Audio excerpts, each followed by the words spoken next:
In today's macro photography video, we're doing some focus stacking. I want to show you step by step some of the techniques that I use to get perfectly sharp images every single time and eliminate that pesky depth of field. Stick around and I'll get started in just a sec.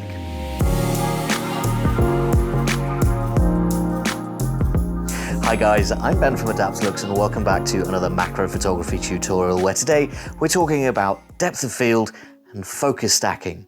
Depth of field is something that most macro photographers will be well aware of because it's one of those big hurdles that beginners come up against, and it's really tricky to get past without a little bit of information and a little bit of trickery in the form of focus stacking. Today we're going to be talking about why that depth of field is such a problem and how to get past it step by step by using focus stacking, and I've got a brand new focus rail to try out as well, so we'll be talking about that.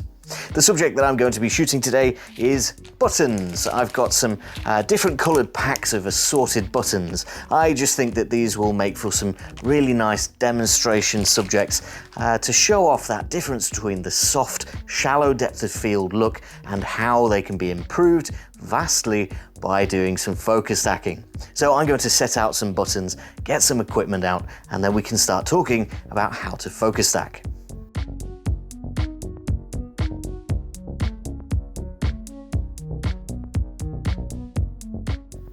Let's quickly talk about depth of field and what it is and why you might want to avoid it.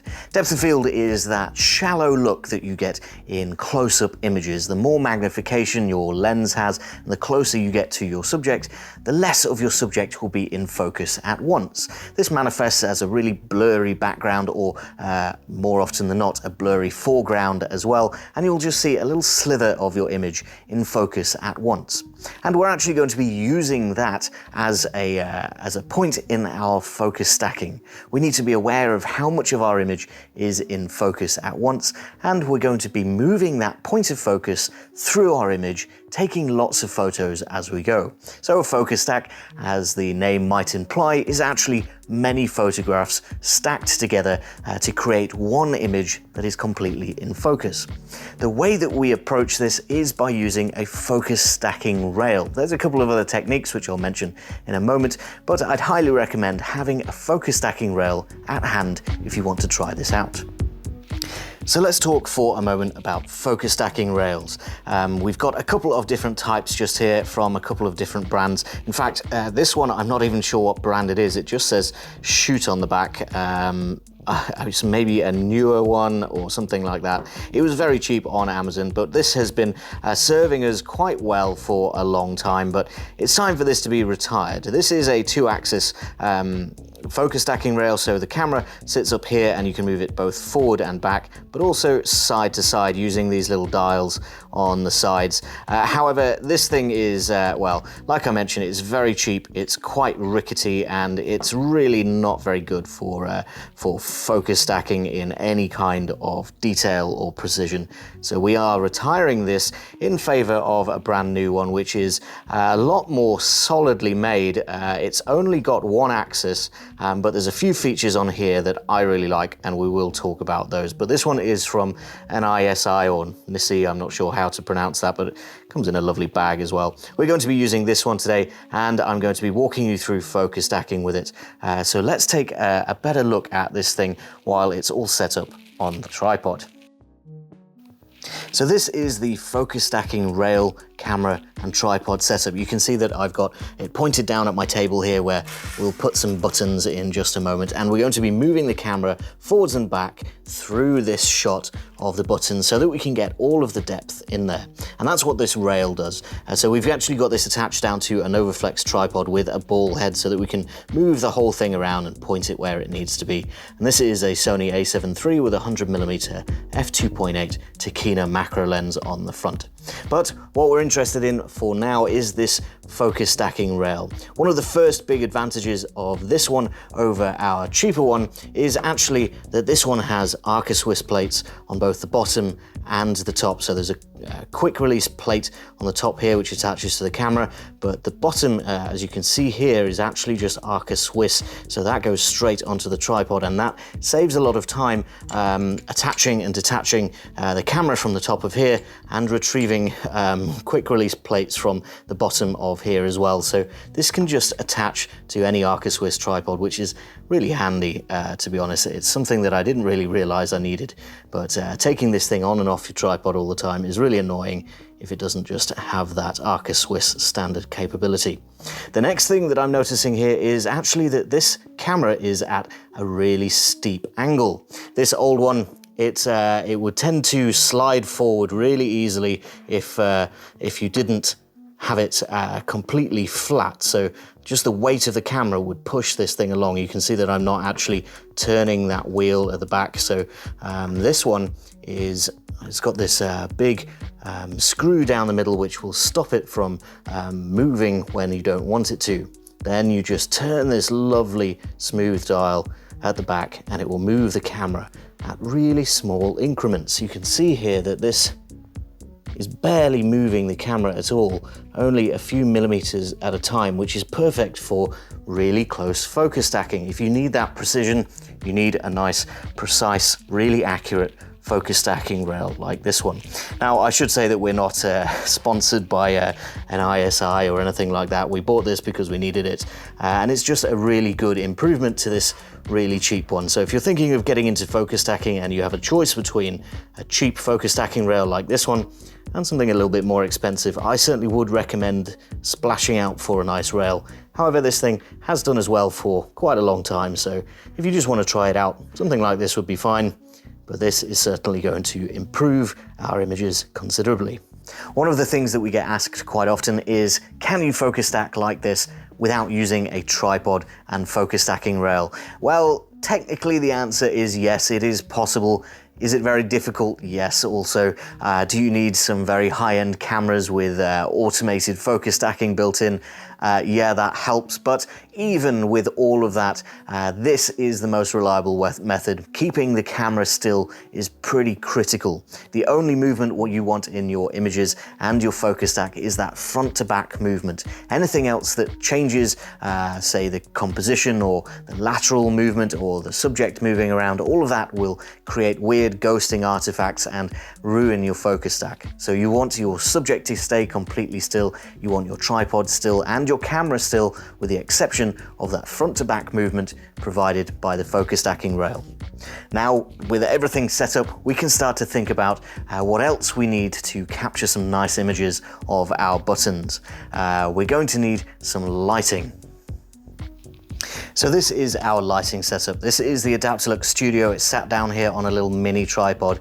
So we've got the control pod up here, and then we have all of these flexible lighting arms that can be placed into the control pod, and they light up our subject nice and brightly, but also nice and close up as well. So I'm going to plug in a couple of these white lighting arms and bring them around to light up our buttons. Now that looks pretty good already, just a huge improvement in the amount of light that's falling onto our subject, but all of these buttons are actually slightly different textures. We've got some reflective gold in here, we've got some matte ones, some are transparent. So I'm going to pay attention a little bit to the way that the buttons are actually reacting to the light. I think I've got a pretty good starting shot set up just here. So I'm going to adjust my lighting a little bit more, and then I'm going to start with my focus stack. Now, I mentioned I was going to adjust my lighting a little bit more, and I did try taking off these diffusers which just magnetize onto the ends of the arms here, but it creates some really harsh, bright highlights across the edges of the buttons. So I'm definitely going to stick with my diffusion just here, and these just magnetize onto the ends of the arms. And then we can play around with the setup and the layout of our buttons. This is a pretty random pile that I've just put here, but you might want to take a look at which buttons are close up at the front and which ones are most interesting. But we're going to aim to get all of these buttons in focus. So I'm ready to start taking my focus stack of my buttons, and I don't want to move my camera. So I've got another little bit of equipment here, which is just a remote shutter release cable, really cheap, and it means that you don't have to risk moving your camera by pressing the shutter button every single time you take a photograph. That can create a lot of differences between the photographs, and it's really not ideal. With something like this, you can move your camera through the image a little bit, you can let go and let your camera settle, and then you can take a photograph remotely without shaking anything, and it should improve your overall stack. The next thing that we need to think about is the focus in our image. I've got focus peaking turned on in my camera, which is a really helpful setting if you have it. You can see here that there's a little red highlight along the edge of this golden button, and that's telling me that this part of my image is the most in focus. It's really handy to have a highlighted readout on your image of where you're actually focused, especially if you don't want to get really close to your viewfinder. It's really helpful to just have a little display like that. There's another way to focus and check where you're focused, and that is simply by changing the focus on your lens. You can see that red highlight moving through my image, but it also makes it a lot more clear to the naked eye which buttons are in focus. I want to set my focus to be either right at the front of my image or right at the back. I want to move my camera either all the way forward or all the way back through this image, so I need to start at one of the extremes. I'm going to start at the front, I think, and zoom in even further. So that means moving my focus rail forwards through my image. Each of these turns is really only a fraction of a millimeter, so it's going to take a lot of turns and a lot of images. But focus stacks can go anywhere from 10 images all the way up to hundreds or even thousands if you really want that detail, or if your image is particularly close up. So if you're doing insects, maybe hundreds or thousands would be the norm. But for our buttons, I think we can get away with somewhere in the middle, maybe 50 to 100 images. I'm going to start the lengthy process of taking my focus stack, and then we can take a look at the results. And here's our final stack shot of our purple buttons, and you can see that it's revealed a lot of detail that wasn't immediately clear to the naked eye, including some strange substance all over that purple button in the middle there. I'm not entirely sure what that is, or I'm not sure I want to know what that is. It's fresh out of the packet of buttons, so it's a bit strange, but it brings up a good point that revealing a lot of detail also means revealing a lot of dirt and fingerprints, so do try to keep your subjects as clean as possible. I think the rest of our buttons are nice and clean, so let's take a look at some other focus stacks.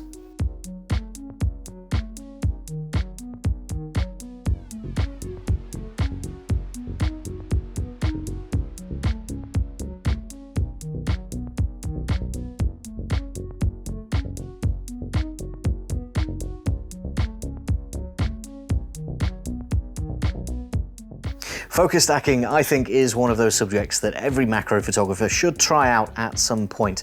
It's really one of those big wow moments when the image is kicked out of the software and it's completely in focus. The contrast between the shallow depth of field single image and that focus stacked image can be really stark and apparent, and quite bewildering when you first see it, because you can start to think of all of the possibilities that you hadn't considered when you've been taking just images, struggling with that depth of field. I think things particularly like our buttons that are artificial, have a lot of geometry and reflections and shapes to go along with them, really benefit from a lot of focus stacking, because you can get the full image in complete perfect focus.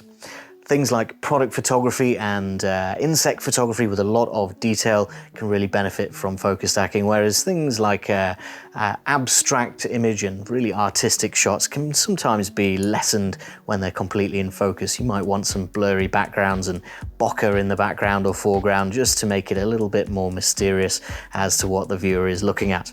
I'll leave that up to you whether you want to try focus stacking for your different subjects, but I will link down in the description to a selection of different things that we've focus stacked over the years, so you can see some of the results. I will link up in the top right hand corner to a more in-depth tutorial that covers all of the editing process as well.